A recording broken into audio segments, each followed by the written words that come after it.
I'm Dr. Chris. I'm the one with the beard. No, you're not. I'm the one with the beard, Dr. Xand. And joining us on our rounds is our friend... And the new doctor... Dr. Ronx! In this series, we celebrate how awesome your body is. I've cut both of my knees. We find out why these people have brilliant bodies. I've never ever seen an MRI scan used for something like this before. Prepare to be amazed by our incredible body tricks. Wow! And we unlock the doors to our lab. Wow, look at that. For our craziest experiments yet. Ow! That was a cactus! It's exactly what the Doctors ordered. Coming up today on... Operation Ouch! Ronx is on call with Jan Van. We need to estimate blood loss and determine whether she needs any fluids. Find out why this woman's body is brilliant. How'd you do that? And we put bones to the ultimate test. But first... The emergency department is ready for anything, but this next patient has really given the doctors something to get their teeth stuck into. Over in the emergency department, 7-year-old Davie has lost something. What have you lost, Davie? I lost my teeth. So you have. Shall we find out where they've gone? Davie was in the school canteen eating a sausage roll. No. Don't tell me that's where he left his teeth. No, Xand. He actually saw his friend Poppy. Poppy the tooth fairy, who swiped his teeth. No, Poppy is just his friend. Davie ran to give her a hug, but he didn't notice the wet floor sign. He slipped, skidded along the floor and landed teeth first into a table. Ouch! Dr. Meriel Tolhurst-Cleaver is going to assess the damage. Do you mind if I get you up on this bed and have a look at you? Because Davie's had a nasty bang to the head, Dr. Meriel needs to check for signs of a serious head injury. Push, push, push. Oh! She examines his movement to make sure the nerves which connect to his brain are Turn okay. your head the other way. Fantastic. His brain is in good working order. But he still has no idea where his teeth are. Let's have a little look in this mouth. OK, so that one might be intruded. And that is a bit of tooth, but that's probably broken. So one baby tooth has been knocked out and the other one has been pushed up into Davie's gum, leaving just a little bit sticking out.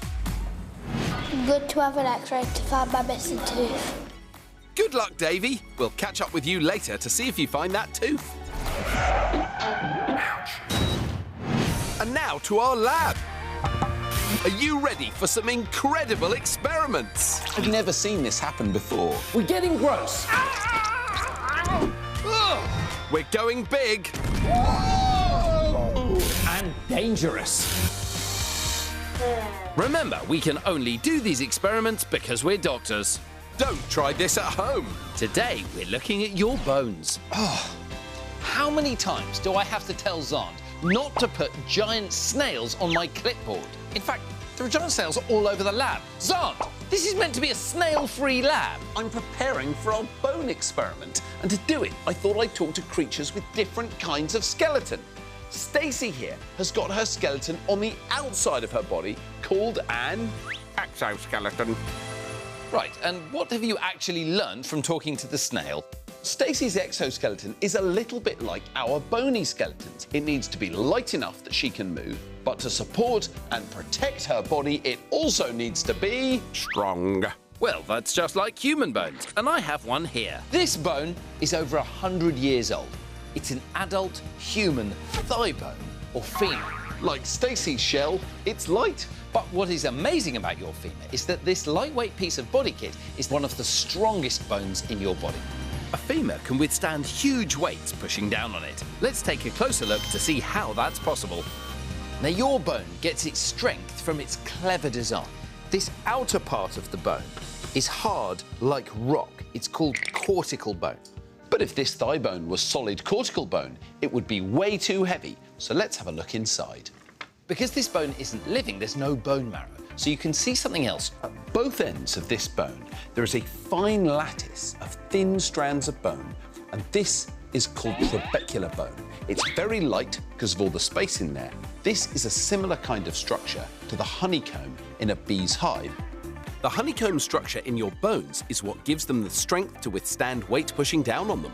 And I can show this to you, Chris, with some toilet roll. Really? Here they are, all arranged in a honeycomb structure. Chris, on you get. All right, on your head be it. What do you think will happen when Chris stands on them?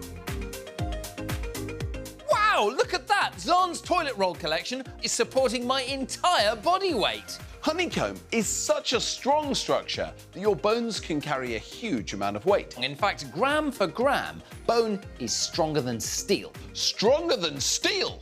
Well, that sounds like a challenge. All right, well, can you give me a hand down and we can do it? Come on.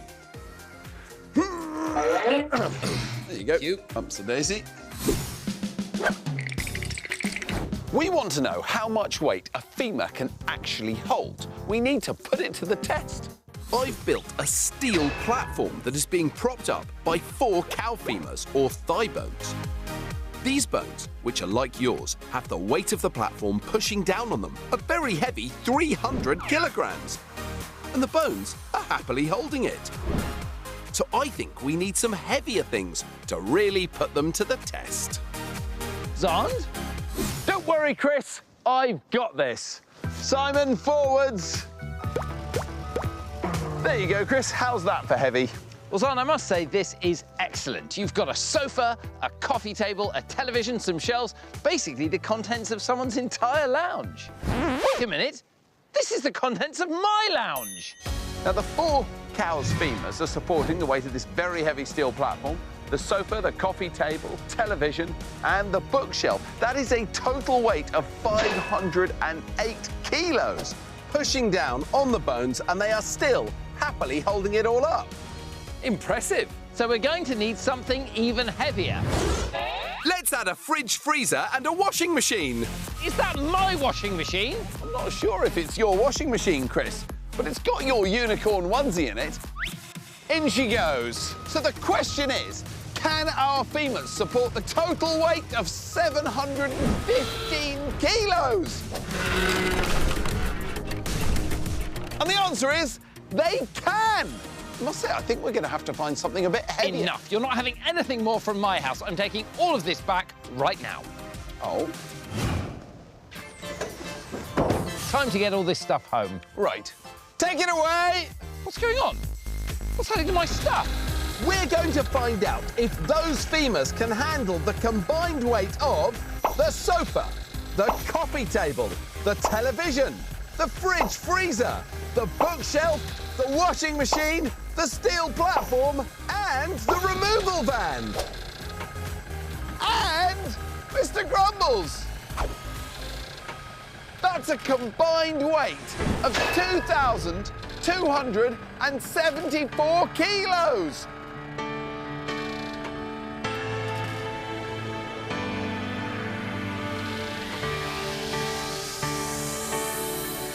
And the bones are not buckling!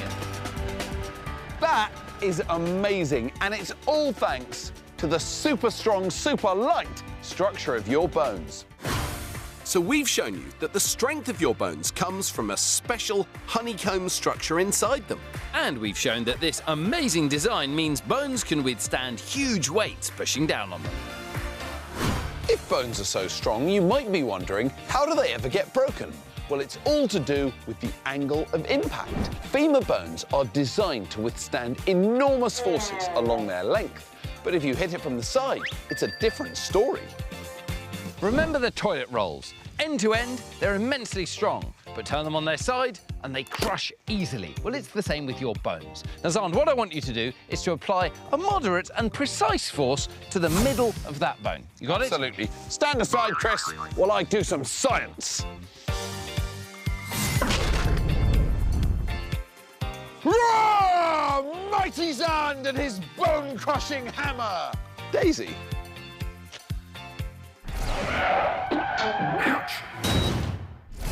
We're on call with the emergency services, showing you what it's really like on the front line, saving lives. This ambulance is on standby 24/7 to respond to whatever emergency call comes in.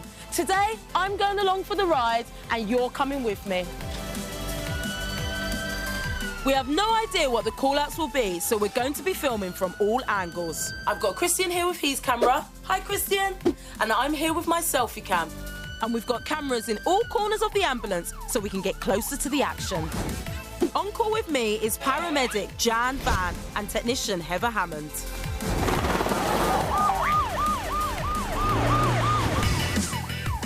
OK, Jan, we've got a new call. Tell us about it.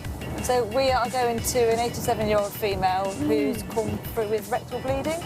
That means bleeding from the bottom, which could be caused by lots of things, some of which are serious. Yeah, so we need to get there and assess the situation ASAP. Just minutes after getting the call, we're on the scene. What's your name, sweet? Doreen. Doreen.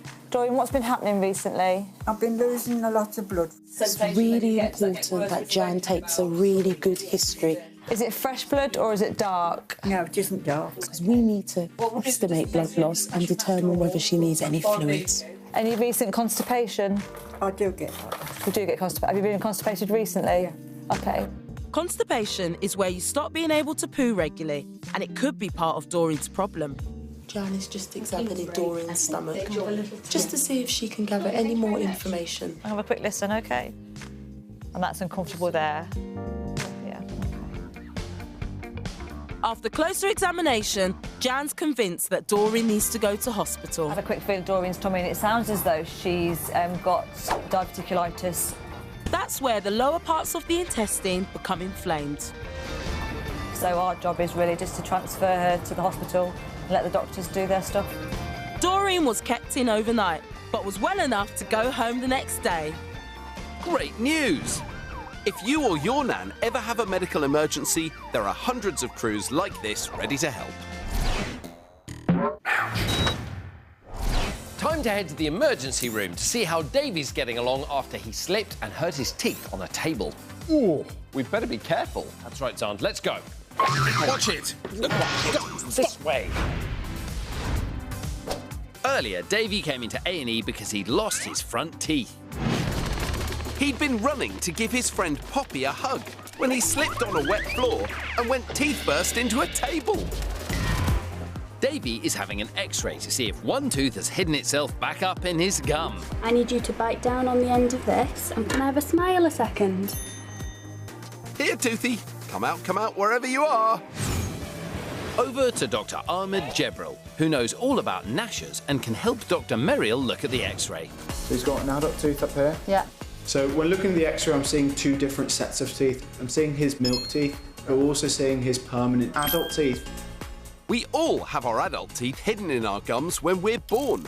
Davie's have been growing and getting ready to push his baby teeth out. We can see on the X-ray is a baby tooth, but it looks like that baby tooth's been shunted up and shunted the adult tooth further into the gum. So that's bad news, because if the adult tooth gets moved, you can have long-term growth problems. But Dr. Jebril isn't too worried. Sometimes they can just come out on their own, but we like to keep a good eye on you and keep encouraging those teeth to come out. Davie will need to come back to hospital for a checkup, and he'll need regular dentist visits to make sure his teeth develop normally. Is there anything you'd like to promise the Tooth Fairy? To not run in school. I'm sure she'll still come. Bye! Still to come on Operation Ouch. We answer more of your medical queries. You evolved from a furry animal too. We leg it to the emergency department to meet another patient. My leg's got a big cut on it. And we get some dips and tricks from Simone. But first...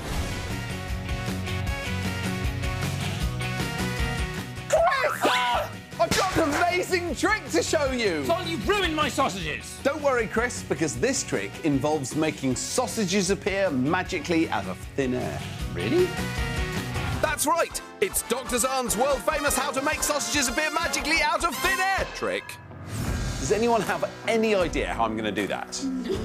Tai-tai. What do you think? You keep it inside your sleeve, and then when you clap it out, it comes out. I've just spent the whole day with sausages up my sleeve. Actually, Dr. Xand does often keep sausages around his person, but that is not how the trick works. Judith, what do you think? I think you're going to distract us with something else. Run out the window!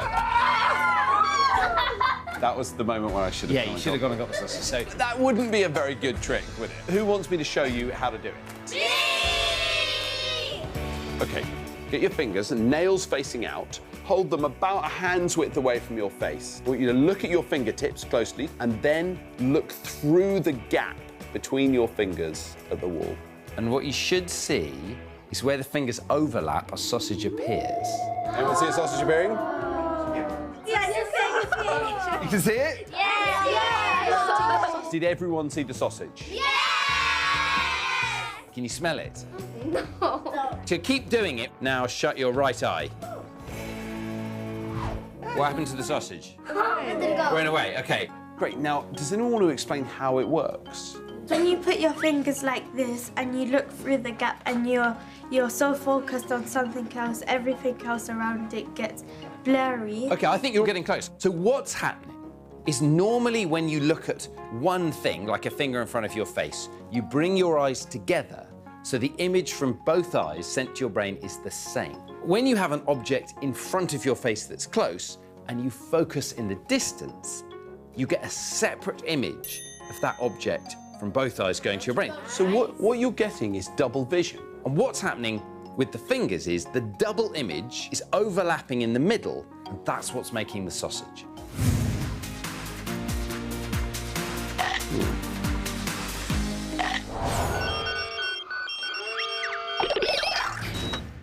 We're all out and about!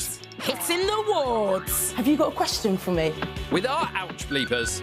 Ready to answer your medical queries. That is a lovely question. Just practicing our flossing. Nailed it, Xand. Nice, Chris. Keep up, Ronx. Oh, saved by the bleeper. The first question is from Rahima, who fell off a climbing frame and punctured her liver. Hi, Rahima. Apparently you have a question for me. Yeah, I fell over and I've got a hole in my liver. The doctor said I don't need an operation, why not? What's the diagnosis, Doc? Sounds to me like you've got a case of I fell over and I injured my liver, but the doctors say I don't need an operation and I want to know why not itis. Well, that's a mouthful. The amazing thing about the liver is it can heal itself really well. So if one bit of it gets damaged, the rest of it is able to produce more liver, and that's what we call regeneration. And not all the organs in your body can regenerate, so the liver's quite special. And what's going to happen is, if Rahima sits still for a few days, that will just heal up and get better. Okay. Now listen, you've injured your liver, and the important thing is that you never ever go outside and play ever again. I think that's a bit silly, Dr. Chris. I think I should just be a bit more careful next time. All right, that does sound a bit more sensible. Rahima, you have earned an ouch sticker for you to place over your liver. OK. Bye. Bye. Good work, Chris. Ronx has a question from Cody Ann, who's in hospital because she has a problem with her digestive system. You've got a question for me. What's the central line? Why is it important to keep it clean? What's the diagnosis, Doc? That sounds like a case of, what is a central line? Why does it need to be kept cleanitis? That's two questions, cheeky. Do you have a central line, Cody Ann? Yes. OK, well, a central line is a piece of plastic tubing that goes straight into your chest because sometimes people need special medicines for a really long time. So they need plastic tubing, which is put in their neck or via the front of their chest, and that can deliver medicine straight into the bloodstream. And now for the second question, Ronx. Why is it important to keep it clean? Now, as you know, the world is full of bugs, and that's why we wash our hands. If you don't keep your central line clean, those bugs can get into your system, cause infection, and make you pretty unwell. Thank you so much for showing us your central line. There you go. Thank you. See you later. Bye. The last question is from Callum, who's had an operation on his ear. Have you got a question for me? Why do you get goosebumps when you're cold? What's the diagnosis, Doc? Sounds to me like a case of, I want to know why you get goosebumps when you're cold-itis. This might have a hair-raising answer. You get goosebumps when you're cold because at the bottom of every hair on your body is a tiny muscle called the erector pili muscle, and when it's cold, that contracts and it lifts your hair up so it's standing up straight. And the idea is that if you're a furry animal, that will lift your hair up and trap warm air near your skin and keep you warm on a cold day. But in humans, we don't have enough fur or hair for that to work, so it's just a leftover natural reflex because we evolved from furry animals. Well, what? You evolved from a furry animal too? Callum, I'm loving the way your mind works. That was a great question. Would you say that I've answered it? Well, in that case, I can give you a sticker. Question answered. That's it for today. Clinic closed. Doing exercise like this is a great way of strengthening your muscles and your bones. But there are some extraordinary athletes who've become phenomenally strong without lifting any weights at all. They just use their own bodies.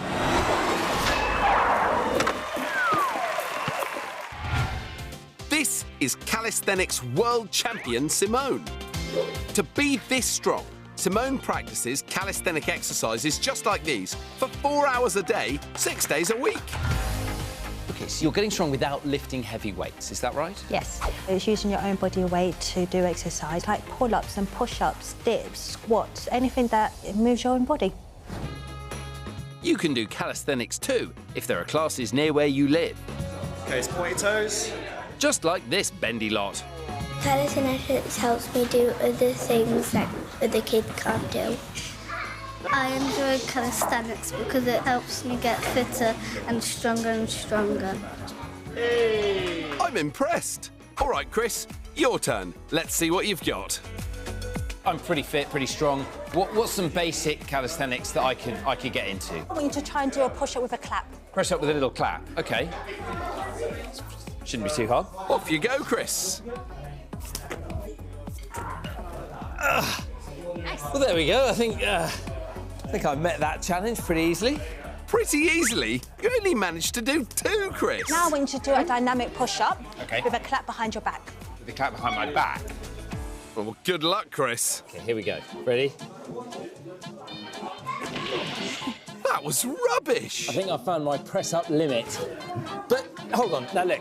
Simone, joking aside, that is impossible. No one could do that. Oh, no, it's definitely possible.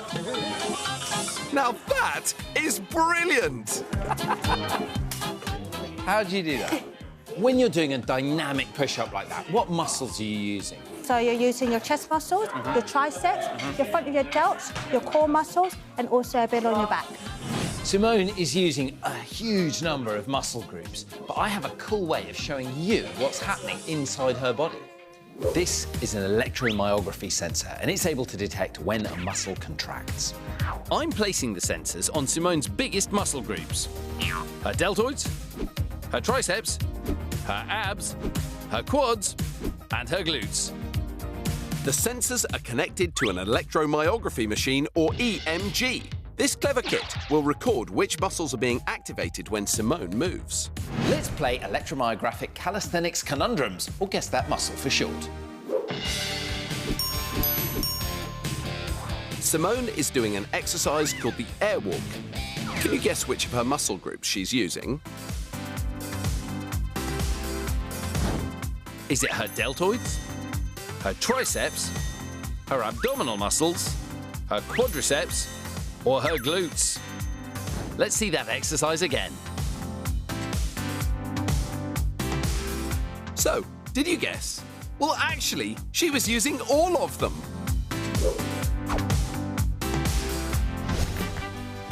Simone's strength and agility is so great that at times it seems almost like she's defying gravity. But in fact, of course, it's the result of years of dedication and training. That is one brilliant body. Ouch. Chris, quick! Someone's having a medical emergency! And which hospital department do you suppose we should go and find them in, Xand? The toilets? The emergency department! Let's go. Over in Alderhay Emergency Department, it's 10-year-old Leona, her mum, and a painful-looking pin. My leg's got a big cut on it. How did that happen? I tripped over. Oh no! Let's go back to the beginning. Leona was in the living room doing her homework. Was it a cool science experiment testing what happens if you set fire to an enormous balloon full of hydrogen? No, Xand, that would be far too dangerous. Oh. Was Leona doing a French assignment? Du fromage? No, it's not her French homework. History? Was she learning about Queen Victoria? Xand, why don't I just tell you? Leona was doing her maths homework. She thought she heard her mum arriving home from work, so ran to meet her. Yes, and? She tripped and landed on the metal door frame. Ouch! I hope the doctor can fix my leg. Ready to take on Leona's leg challenge is Dr. Victoria Westwood. Well, what I'll do, I'll put some gloves on, see what we're dealing with. Get ready for a really icky gross alert. Ooh, that looks sore. Unfortunately, it's a bit too deep, so it has to be stitches. I've never had stitches before. Don't worry, Leona. Thanks to an injection of local anaesthetic, you won't feel a thing. I'm going to be brave. That's the attitude. Hope you're not squeamish. Here's an even grosser alert. Dr. Victoria injects the pain relief straight into the cut. So you might feel a little bit of a sting. Wow, Leona really is brave. What do you reckon she's thinking about, Chris? No idea. I reckon she's probably dreaming of a sunny beach and ice cream and lots of bouncing bunny rabbits. Maybe. Once her knee is numb, it's time to clean that cut. Really brave. And here's one last uber mega gross alert as Dr. Victoria gets stitching. So we've got 1, 2, 3, 4, 5, 6 stitches.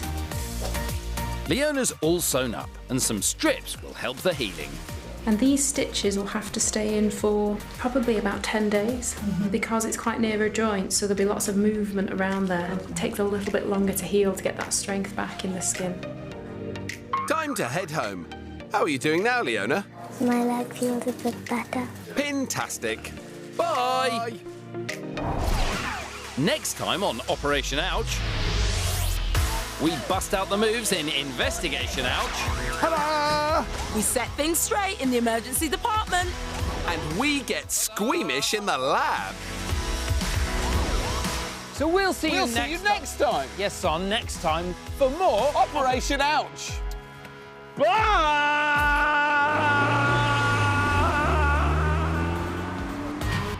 Sounds to me like a case of I want to know why I get goosebumps. Why I... all right. It's harder than it looks. Stand aside, Chris, while I do some science.